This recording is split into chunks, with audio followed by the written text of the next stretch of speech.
Early days in Medina, and battles of Badr and Uhud.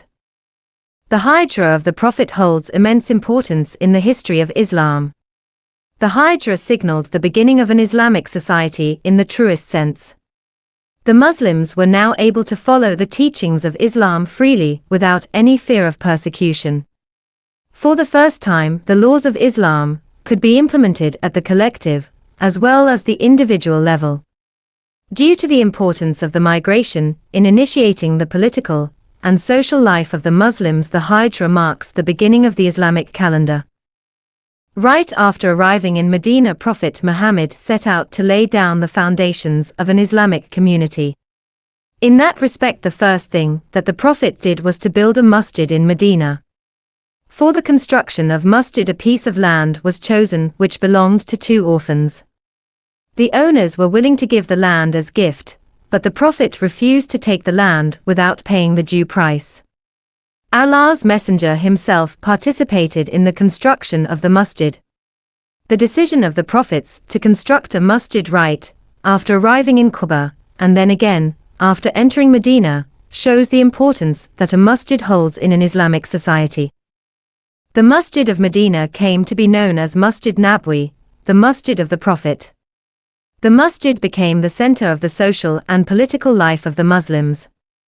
Apart from the daily prayers, the Prophet would address the Muslims from the pulpit in the masjid. He would teach them the laws and ethics of the religion, and he would also hold important meetings with his companions in the masjid.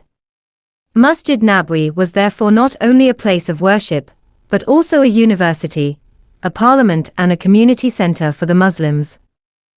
The masjid also had a designated area known as Sufa, meaning a platform or enclosure. The Sufa area was designated to provide lodging in the masjid for the poor Muslims, who did not have anywhere to live. These Muslims came to be known as Ashab al-Sufa, the companions of Sufa. About 70 Muslims, who used to live in the Sufa, used to spend the maximum time in the masjid. These companions were able to take the maximum benefit from the company of the Prophet. Therefore, some of the greatest scholars among companions emerged from the ranks of the Ashab al-Sufa. Abu Huraira, the greatest scholar of Hadith for instance, was also one of the people of Sufa. As mentioned earlier, there were 2 Arab and 3 Jewish tribes in Medina. Islam had mostly spread in the Arab tribes of Aws and Khazraj. Majority population of both the tribes had embraced Islam. However, the Jews did not show the same inclination towards Islam. The Jewish tribes of Banu Qaynuqa, Banu Nazir, and Banu Qurayza did not accept Islam. Therefore, from the very beginning the Muslims had to live with significant numbers of non-Muslims in an Islamic state. The Prophet signed an agreement with the Jews that came to be known as Misaq al-Madinah, or the Charter of Medina. This charter was meant to create room for the coexistence of the Muslims and the Jews in one city. The main points in the charter were: 1. The Muslims and the Jews would live in peace and respect each other's right to practice their religion. 2. In case of an attack on Medina, the Muslims and the Jews would cooperate in the defense of the city. 3. In case of a dispute between the members of the two communities, the final authority of resolving the issue would rest with Muhammad. The Muslim community of Medina consisted of the Muhajirun and the Ansar. The Muhajirun were the migrants who had left all their belongings and property back in Mecca and arrived in Medina without any provisions or means to earn a living. On the other hand, the Ansar, or the helpers, were the Muslims of Medina who helped the Muhajirun in need. Muhammad established the Muwaqat, a bond of brotherhood, between the Muhajirun and the Ansar. He made each individual from the Muhajirun a brother to an individual from the Ansar. The Ansar became the greatest examples of generosity to help their brothers from Mecca. They provided them with food and shelter. The Ansar were even willing to divide their property equally between themselves and their brothers. Before converting to Islam, Aws and Khazraj were involved in bitter blood feuds that dated back to decades ago. The two tribes of Ansar had fought many bloody wars against each other. Some of these wars had lingered on for years. Due to consistent warfare, the two tribes had become bankrupt. They used to take interest-based loan from the Jews to buy weapons to fight. The Jews used to take advantage of rivalry between the two tribes. They did not let the tribes settle their disputes. There was no hope in sight for Aws and Khazraj prior to Islam. The same tribes, when they entered in the folds of Islam, put all their enmity behind their backs and became brothers. It was indeed a great blessing of Islam for the people of Medina. No other power in the world could have united them in a bond of brotherhood. He has brought together their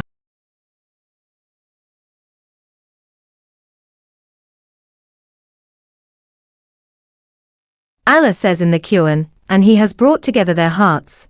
If you had expended all that is on earth, you could not have brought their hearts together, but God did bring them together. Verily, He is the Almighty, the Wise. Surah Al-Anfal, 63. After the migration, the Quraysh of Makkah had become more hostile to the Muslims. They were constantly conspiring against the Muslims with other Arab tribes. At times, they attacked and confiscated the cattle and the property of the Muslims. The worst thing they did, as per their own standards, was to block the way to Kaaba for the Muslims. This was an unprecedented development. The Quraysh took pride in being the custodians of the Kaaba, and they never stopped any Arab tribe from entering. Before the migration, the Muslims were persecuted, but at that time they were commanded by Allah to bear it all with patience and endurance. Fighting was not allowed while the Muslims were in Makkah. However, once in Medina, the Muslims were given the permission to take up arms to fight the Quraysh. As a result, Muhammad devised a strategy to take advantage of the strategic location of Medina. Medina was situated close to the trade route, which the Quraysh used to travel back and forth from Syria. As part of his plan, first of all, Muhammad entered into alliances with the small tribes who lived near the trade route. In this way, he was securing his mission to attack the trade caravans of Quraysh without any interference from other tribes. He also sent small batches of his companions to patrol the route and gather news about approaching caravans of the Quraysh. On one occasion in the second year of Hijrah, the patrolling party informed the Prophet of a large caravan of the Quraysh coming from Syria.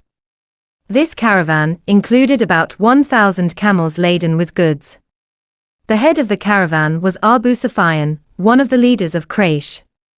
When Muhammad got the news of the caravan, he asked his companions to make preparations to attack the caravan. An army of 313 was ready to march with the Prophet 25 on short notice. Abu Sufyan was leading his caravan very cautiously for the fear of an attack. He sometimes went ahead of the caravan to get news. At a place near Medina, Abu Sufyan was informed by some local Arabs that some camel riders from Medina were gathering news about the caravan of the Quraysh. Abu Sufyan knew that the Muslims were planning to attack. He therefore decided to change his course immediately. Instead of taking a direct route to Makkah, he moved towards the Red Sea coast to the west to take a longer route along the coast. He also immediately sent a messenger to Makkah to ask for help for the caravan. The messenger of Abu Sufyan traveled quickly and reached Makkah to give the news that the caravan of Quraysh was under attack. The leaders of Quraysh were frightened to hear the news, because they all had invested a large amount of money in the trade caravan.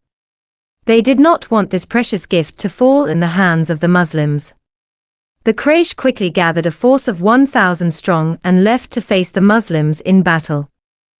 By that time Muhammad had learnt that the caravan had eluded the Muslims, and that a large army of Quraysh was now heading to fight them. The Prophet held a council with his companions to ask their opinion. All the companions showed absolute willingness to give their lives for Allah. It was a difficult decision for the Muslims to make, because the Muslims were not fully prepared for fighting. They had only left Medina to attack a caravan. Many Muslims also could not join the army, as they could not prepare on a short notice. The Muslims only had 2 horses and 70 camels. On the other hand, the Quraysh were armed with 100 horses and a countless number of camels. The Muslims camped in Badr, a place not far away from Medina. Soon after the arrival of the Muslims, the army of the Quraysh also arrived at the same place. It was only by the will of Allah that the 2 armies arrived at the same place and at the same time, although they did not have a prior appointment against each other. It was the will of Allah that the 2 armies meet in battle, and that the truth prevails over falsehood. Allah says in the Quran, "Remember when you were on this side of the valley and they on the farther side, and the caravan was on lower ground than you both. If you had made a mutual appointment to fight, you would have certainly failed, but Allah sought to accomplish what He has ordained, that those who were destined to perish might die by clear proof and those who were destined to live might survive by clear proof. Surely, Allah is He who hears all and knows all." Surah Al-Anfal, 42. The Prophet spent the night before the battle praying to Allah. On the morning the 2 armies came face to face in the plain of Badr. The battle started with feats of single combat between the fighters from both the armies. From the Quraysh Utbah, Shayba and Walid ibn Utbah came to challenge the Muslims.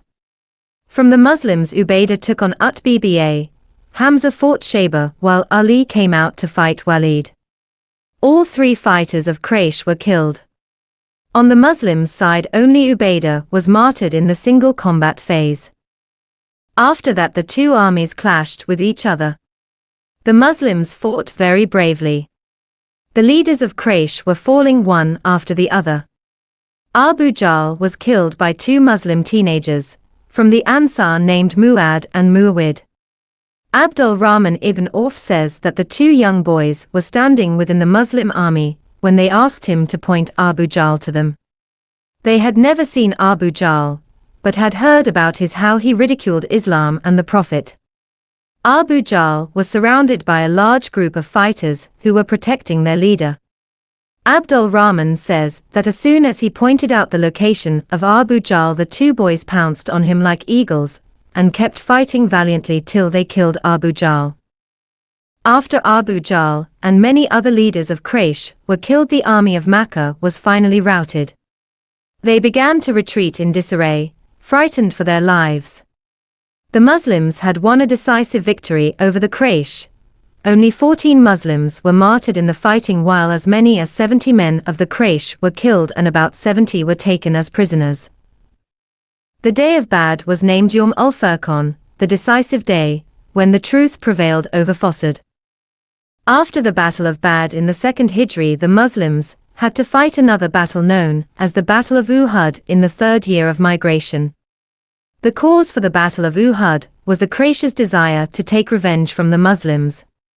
The Quraysh had suffered a shocking defeat at the hands of a smaller army. There was almost no house in Makkah which had not lost a member in Badr. The Quraysh were now burning to annihilate the Muslims once and for all. They decided to use all the profit from the trade caravan of 1,000 camels to finance another army to attack the Muslims. For about 1 year the Quraysh made preparations for battle. They amassed a large army of 3,000 strong, with a cavalry force of 200 horsemen. The leader of the army was Abu Sufyan. Abbas, the uncle of the Prophet, wrote a letter to inform Muhammad's secret preparations of the Quraysh. To face the imminent threat, the Prophet held a council of war to discuss his options. Allah's Messenger himself was of the opinion that the Muslims should face the enemy while staying in Medina. However, majority of the Muslims suggested going out in the open to face the Makkans. As per the majority opinion, Muhammad marched with an army of 1,000, but as the army was marching on, Abdullah ibn Ubay, the leader of the hypocrites, left the army with his 300 followers. He made a pretext that the Prophet had not accepted his opinion to fight inside Medina. Due to the treachery of Abdullah ibn Ubay, the number of Muslims was reduced to 700 only, and they had to face a huge force of 3,000. The Muslims camped at the foot of Mount Uhud near Medina. The Quraysh camped in front of the Muslims. The right side and the rear of the Muslim army were protected by unassailable mountain rocks, and here the Muslims had a little advantage. However, the left side was not fully protected. There was a small hill named Jabal Ramat on the left of the Muslims, but there was a possibility of an attack if the fast cavalry of the enemy decided to go around the hill to attack the Muslims from the rear left. To preempt that threat, the Prophet posted 50 archers on top of the hill under the command of Abdullah ibn Jubayr. Muhammad commanded the archers not to leave the hilltop at any cost unless they received clear orders from him. When the two armies clashed in the battle, both sides fought ferociously in the beginning. But the Muslims fought with faith and they soon gained an upper hand. The Quraysh fought very bravely, but they still could not stand before the valor of the Muslims.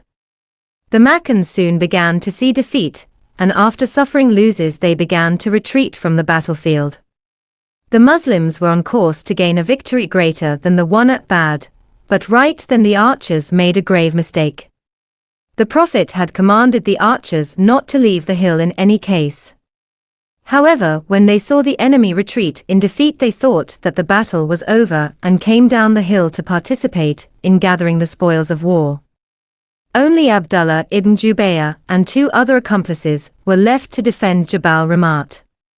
At that moment Khalid ibn Walid, the head of the cavalry of Quraysh, who had not yet converted to Islam, saw the empty hilltop and decided to seize the moment. Khalid ibn Walid marched forward with his cavalry of 200 strong. The horsemen went around the hill without facing much resistance and attacked the Muslims from the rear. At that time the Muslim army was pursuing the retreating army of Quraysh. They were not ready for this attack from the rear. There was a great commotion in the Muslims' ranks, and many companions lost their lives. The army of Makkah, which was running away in defeat, returned to attack the Muslims. So now the Muslims were being attacked by the Quraysh from 2 sides. Because the Muslims were far forward in the battlefield, the Prophet was left alone with only 9 companions, 7 from the Ansar and 2 from the Muhajirun. The cavalry attacked the 9 companions with full force, determined to kill the Prophet. The 9 companions put their lives at stake and fought with real zeal to protect their beloved Prophet.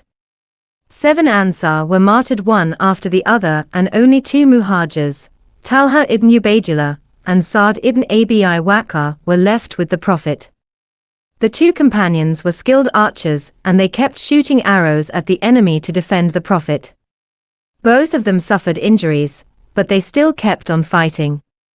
The Prophet himself was injured and he fell unconscious. By that time many Muslims from forward ranks had arrived to fight alongside Muhammad. As the Muslims started gathering around Allah's messenger Zed, they were able to repel the attacking force. Allah's messenger regained consciousness and ordered the Muslims to fall back and take the higher ground near Mount Uhud. As the Muslims climbed higher, the Quraysh gave up their efforts to fight on. They knew that even in a state of defeat the companions were still ready to fight till the last drop of blood. The Quraysh decided to stop their attack, and finally gathered their force to depart for Makkah. The Battle of Uhud was a case of victory turning into defeat, because of the mistakes of the Muslims.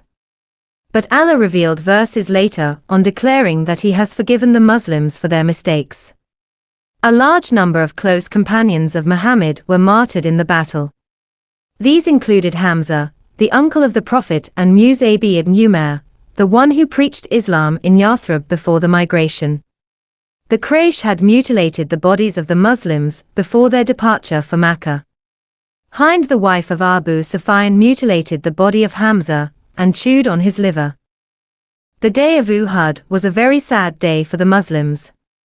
About 70 Muslims were martyred in total, while the Quraysh lost 37 of their men. Allah declared in the Quran that the outcome of Uhud was a trial for the Muslims. The Muslims were supposed to be submissive to God in times of ease and difficulty. So, their submission was tested both in Badr and in Uhud. A Muslim is supposed to be grateful to Allah times of sorrow and pain. Allah in times of happiness, and should also learn to be patient in says in the Quran, if you have suffered a wound, so did the enemy. We alternate these days of varying fortunes among mankind, so that Allah may know the true believers and take witnesses to the truth, but grant martyrdom from among you, for Allah does not love the unjust people. Surah Al Imran, 140.